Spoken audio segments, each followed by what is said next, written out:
Hello everyone. दोस्तों, Uttar Pradesh power corporation limited ने 212 junior engineers की भर्ती के लिए नोटिफिकेशन जारी किया है। तो यदि आप पूरी जानकारी प्राप्त करना चाहते हैं तो वीडियो के अंत तक बने रहिए। नमस्कार दोस्तों, मैं आपका साथी डॉक्टर सतवीर सिंह स्वागत करता हूं आपके अपने विश्वसनीय यूट्यूब चैनल कॉम्पिटिटर्स चौपाल पर। दोस्तों, कैसे हैं आप? दोस्तों, इस चैनल पर मैं आपके लिए प्रतिदिन जॉब और जॉब से जुड़ी जानकारी की महत्वपूर्ण वीडियो लेकर आता हूं, जो आपके लिए बहुत ही हेल्पफुल होती हैं और आपका मार्गदर्शन भी करती हैं।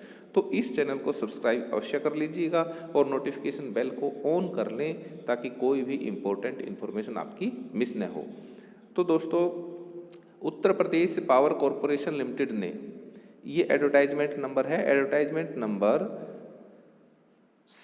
07VCA/2020/JE/E&M के तहत वैकेंसी निकाली हैं और ये पोस्ट जेई की हैं। और यहाँ आप देख सकते हैं, मैं 1 बाय 1 आपको कितनी पोस्ट हैं, इसका सिलेक्शन प्रोसेस क्या है, एज क्या है और जो क्वालिफिकेशन वगैरह है, सभी का हम 1 बाय 1 डिस्कस करेंगे। तो यहाँ सबसे पहले देखिए कि ये जो पोस्ट हैं वो E&M की हैं और पोस्ट नेम है, पोस्ट ये कैडर है E&M, पोस्ट नेम है जूनियर इंजीनियर ट्रेनी इलेक्ट्रिकल। और जो टेक्निकल क्वालिफिकेशन है वो रहने वाली है डिप्लोमा इन इलेक्ट्रिकल इंजीनियरिंग। और जो पोस्ट हैं, नंबर ऑफ पोस्ट अनरिजर्व्ड की, जनरल की जो पोस्ट है वो 81 है, EWS की 21, OBC की 25, SC 60 पोस्ट और ST 4 पोस्ट। इस तरह से ये जो टोटल 191 पोस्ट बनती हैं। दूसरी है E&M की junior engineer trainee electronics telecommunications, और इसके लिए जो एसेंशियल क्वालिफिकेशन है वो डिप्लोमा इन इलेक्ट्रॉनिक्स और टेलीकम्युनिकेशंस की है। और यहाँ पर आप देख सकते हैं कि जनरल की एक पोस्ट है, EWS की कोई पोस्ट नहीं है, OBC की 14, SC की 6 और ST की भी कोई पोस्ट नहीं है। और ये टोटल जो पोस्ट हैं वो 21 पोस्ट बनती हैं। इस तरह से कुल 212 पोस्ट हैं ये। अब चलते हैं आगे, देखते हैं कि बाकी ये जो एसेंशियल क्वालिफिकेशन के साथ साथ और जो क्वालिफिकेशन है ये आप नोटिफिकेशन, ऑफिशियल नोटिफिकेशन में देख लीजिएगा।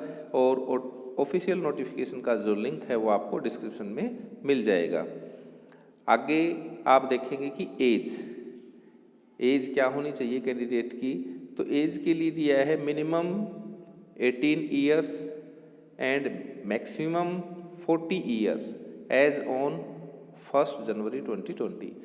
1 जनवरी 2020 को जो कैंडिडेट की उम्र है 18 वर्ष कम से कम होनी चाहिए, 40 वर्ष अधिक से अधिक।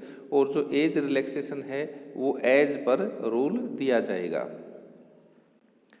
उसके बाद हम देख लेते हैं कि जो एग्जामिनेशन का जो प्रोसेस है वो क्या रहने वाला है दोस्तों। तो एग्जामिनेशन के प्रोसेस के संबंध में इनके जो सेंटर हैं, देखिए CBT एग्ज़ाम होगा कंपलसरी, और उसके लिए जो सेंटर रहने वाले हैं वो है वाराणसी, गोरखपुर, कानपुर, बरेली, लखनऊ, गाज़ियाबाद, नोएडा, ग्रेटर नोएडा और मेरठ सिटी। ये यहाँ पर एग्ज़ाम होने हैं। और इसके साथ साथ आगे क्या दिया है, electricity service commission however have the, कहने का मतलब ये है कि इलेक्ट्रिसिटी कमीशन को एग्ज़ाम जो सेंटर है वो चेंज करने का राइट है। और आगे बोलता है कि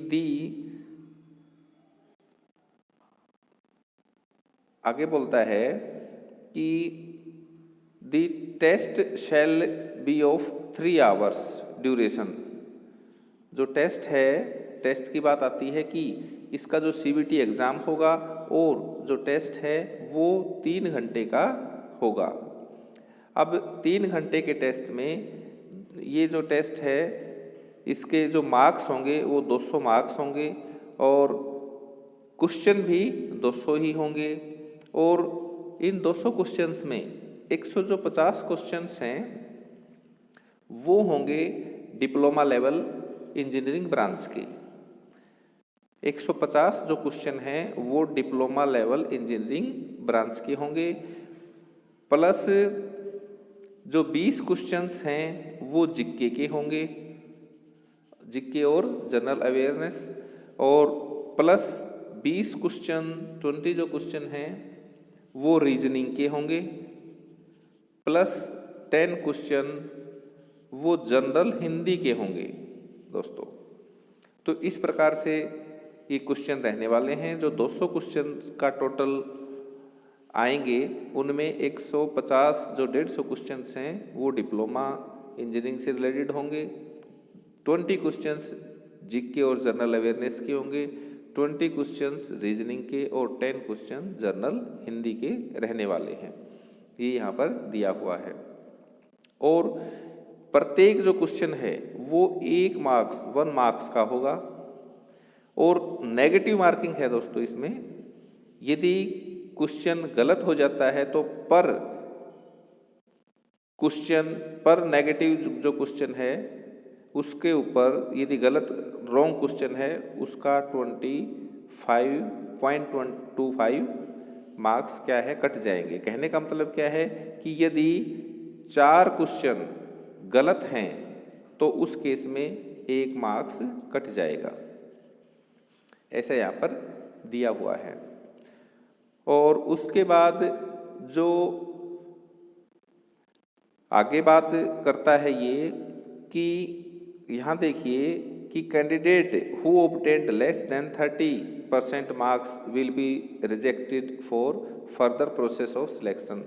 यदि किसी कैंडिडेट ने 30% मार्क्स से कम लिए हैं सीबीटी एग्जाम में तो उसको अगली प्रोसेस के लिए रिजेक्ट कर दिया जाएगा, अगली प्रोसेस में उसको नहीं कॉल किया जाएगा, सम्मिलित नहीं किया जाएगा। आगे बोलता है कि the merit list shall be prepared on the basis of marks obtained in the CBT. जो मेरिट है वो बनाई जाएगी सीबीटी एग्जाम के बेस पर। मैक्सिमम नंबर ऑफ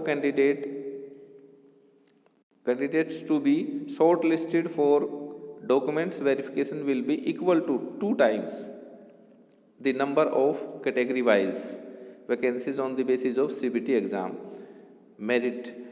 जो number of candidate short listed किए जाएंगे डॉक्यूमेंट्स वेरिफिकेशन के लिए उसके लिए बोलता है कैटेगरी वाइज वो 2 गुना बुलाए जाएंगे, मतलब एक पोस्ट पर डबल कैंडिडेट को बुलाया जाएगा। और आगे बोलता है कि candidate having equal marks as the that of last shortlisted candidate will also be called for documents verification. यदि किस कैंडिडेट के इक्वल मार्क्स हैं तो उन दोनों को डॉक्यूमेंट्स वेरिफिकेशन के लिए बुलाया जाएगा।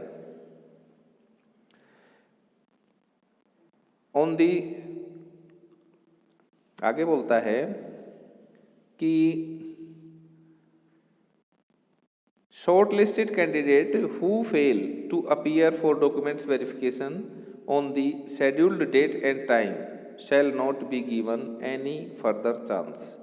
यदि कोई कैंडिडेट डॉक्यूमेंट्स वेरिफिकेशन करवाने में फेल रहता है तो उसको आगे कोई चांस नहीं दिया जाएगा।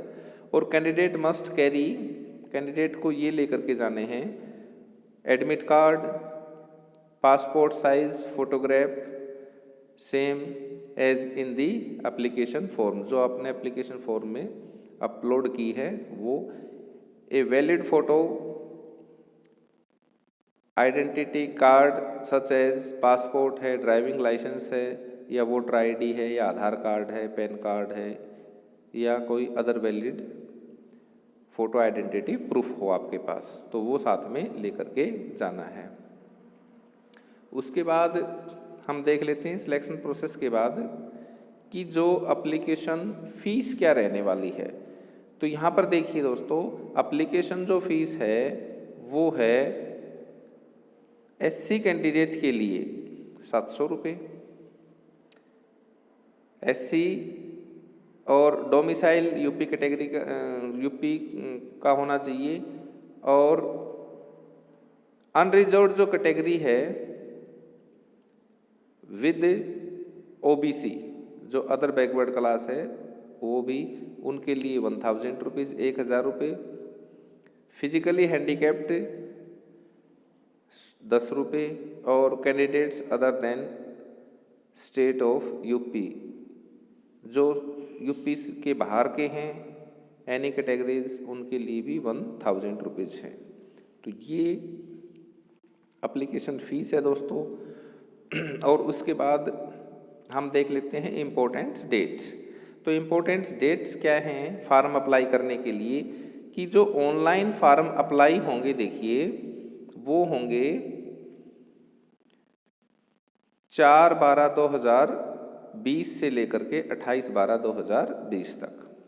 और submission of application fees come processing charges through net banking वो होनी है 4/12/2020 से 28/12/2020 तक ही, मतलब सेम डेट है। Online submission of application form की भी वो भी 4 दिसंबर से 28 दिसंबर तक, और फीस भी 4 दिसंबर से 28 दिसंबर तक ऑनलाइन सबमिट करवानी है। उसके बाद है submission of application fees come processing charges through SBI चालान। यदि आप ऑफलाइन मोड से फीस जमा करवाना चाहते हैं तो आप SBI जो चालान है वो जनरेट करने की जो डेट है वो 4/12 से 30/12 तक है। और टेंटेटिव जो CBT एग्ज़ाम की जो डेट है वो टेंटेटिव है, देखिए फर्स्ट वीक ऑफ फरवरी 2021, फरवरी के पहले हफ्ते, फरवरी 2021 के पहले हफ्ते में ये जो CBT एग्ज़ाम है ये होने की उम्मीद है। तो ये थी JEE भर्ती की एप्लीकेशन फॉर्म के संबंध में दोस्तों। यूपी पावर कॉरपोरेशन लिमिटेड ने ये वैकेंसी निकाली है। तो वीडियो आपको कैसी लगी कमेंट्स करके ज़रूर बताइएगा, और यदि वीडियो पसंद आई है तो इसको शेयर और लाइक अवश्य कीजिएगा। और चैनल को अभी तक भी आपने सब्सक्राइब नहीं किया है तो सब्सक्राइब अवश्य कर लीजिएगा, क्योंकि इसी तरह की इम्पोर्टेंट इन्फॉर्मेशन आपके लिए मैं लेकर आता रहता हूँ। और नोटिफिकेशन बेल को ऑन कर लें ताकि कोई भी इम्पोर्टेंट इन्फॉर्मेशन आपकी मिस न हो सके। Thank you.